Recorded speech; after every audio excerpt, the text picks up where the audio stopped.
आज आपको एक कहानी सुनाती हूँ। दिल्ली के एक महंगे और नामी गिरामी प्राइवेट स्कूल में दो बच्चों का एडमिशन हुआ।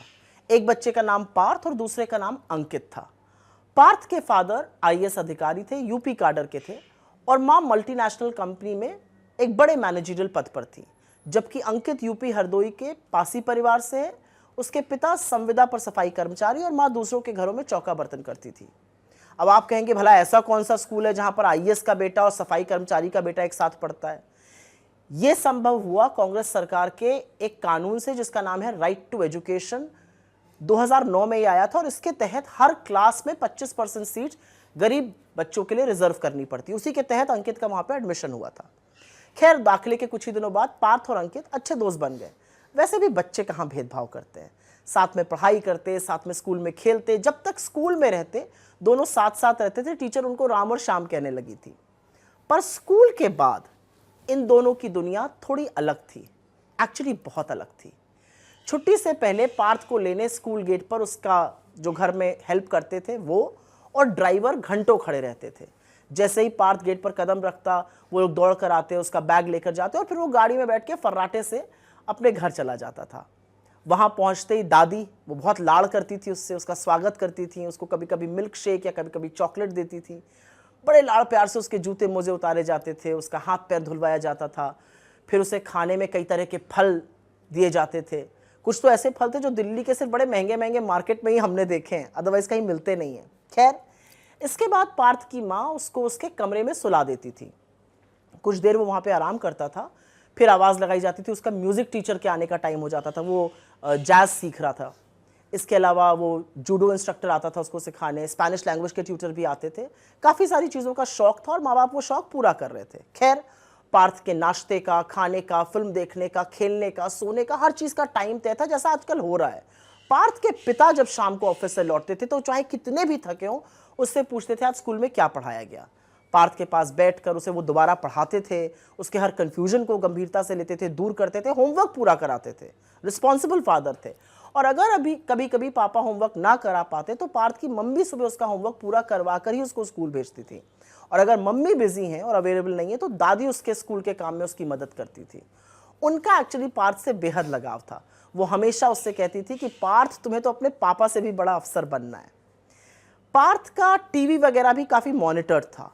उसके पापा उसे नेशनल ज्योग्राफिक पर डॉक्यूमेंट्रीज दिखाते थे। उनके साथ उसकी स्पेस प्रोग्राम्स देखने में रुचि बढ़ी। साल में पूरा परिवार 2 बार छुट्टियों पे जाता था। गर्मी में अधिकतर विदेश जाते थे और जाड़ों में कहीं देश में जाते थे। पार्थ की मदर ने उसको एक जर्नल गिफ्ट किया था जिसमें वो अपने हर यात्रा के बारे में, नए अनुभवों के बारे में, नई जगहों के बारे में लिखता था। और शायद यहीं से उसके अंदर जिज्ञासा और जागरूकता दोनों पैदा हुई थी। ये हुई पार्थ की कहानी।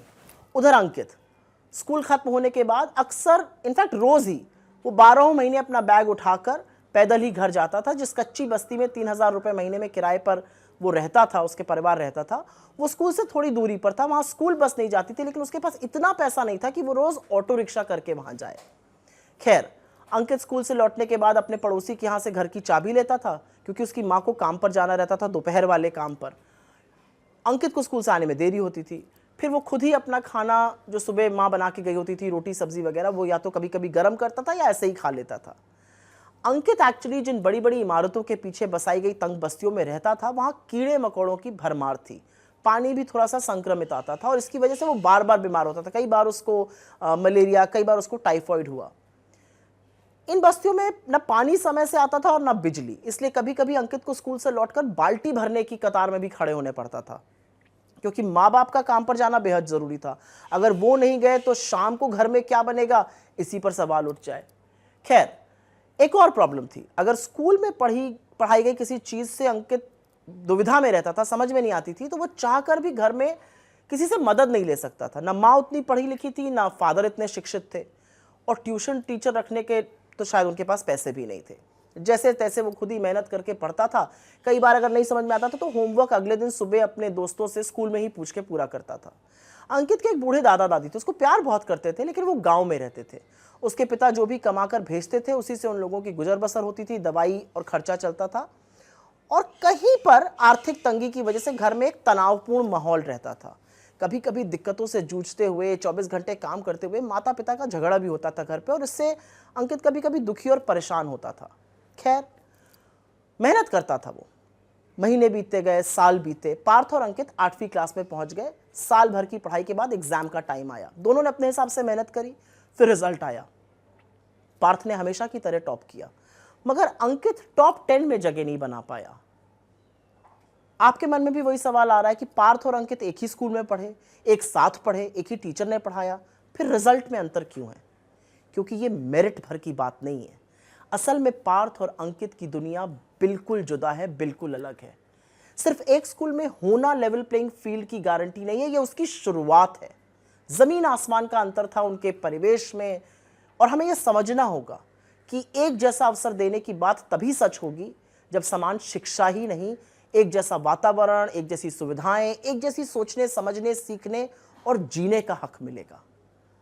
हमें पार्थ और अंकित के बीच की जो असमानता की खाई है उसको पाटना होगा, और फिर देखिएगा कि अंकित की आने वाली पीढ़ी पार्थ जैसा जीवन, इनफैक्ट उससे भी बेहतर जीवन कैसे जीकर दिखाती है।